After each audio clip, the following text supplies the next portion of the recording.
Mississippi has the highest rate of teen pregnancies, and naturally Governor Phil Bryant has been asked about what he's planning to do in terms of policies to combat this problem.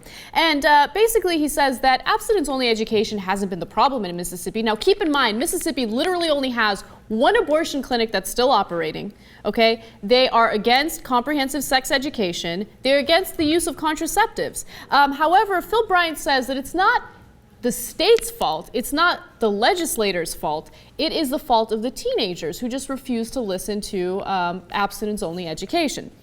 That's awesome. It's the fault of human nature for defying the Republicans of Mississippi. How dare you? In fact, ultimately you would have to say it's God's fault. He created a nature where the kids cannot, once they get past puberty or in puberty, cannot stop having sex. Why won't God listen to the Republicans? And, this is according to Think Progress. Although most adolescents do know how to obtain the use of contraception, the problem is teenagers do not care enough about using birth control. Now, that is a statement by Phil Bryant, which is not true, especially when you consider the fact that in Mississippi, there's a lot of misinformation about contraceptives. Teenagers are basically told that they don't work. So what happens? They end up having sex because abstinence-only education doesn't work, and then they don't use birth control because they're under the assumption that it's useless. Yeah, let me make a weird analogy for no reason. During the lead up to the Iraq War, nearly 70% of this country thought that Saddam Hussein was personally responsible for 9/11. Now, I always say, if I thought Saddam Hussein was personally responsible for 9/11, I'd want to attack Iraq too, right? If you have the wrong information, you will reach the wrong conclusions. Mm-hmm.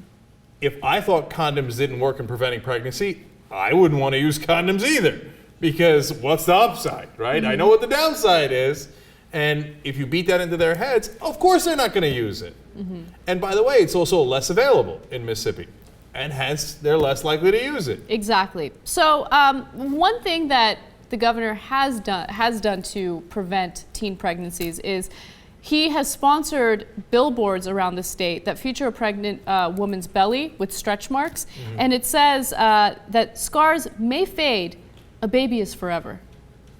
Okay. Okay, how is that supposed to teach teenagers anything? I guess he thinks that they're all vain, and so I don't even know. Scars are... The scars may fade, but a baby is forever. Yeah, I'm pretty sure the teenagers know a baby is forever. But is that... I don't even understand. Is that pro or anti-contraception or abortion? I'm totally confused by it. You have to keep the baby, but the baby's forever, so that's kind of a pain in the ass. Doesn't that encourage abortion? It's a very vague message.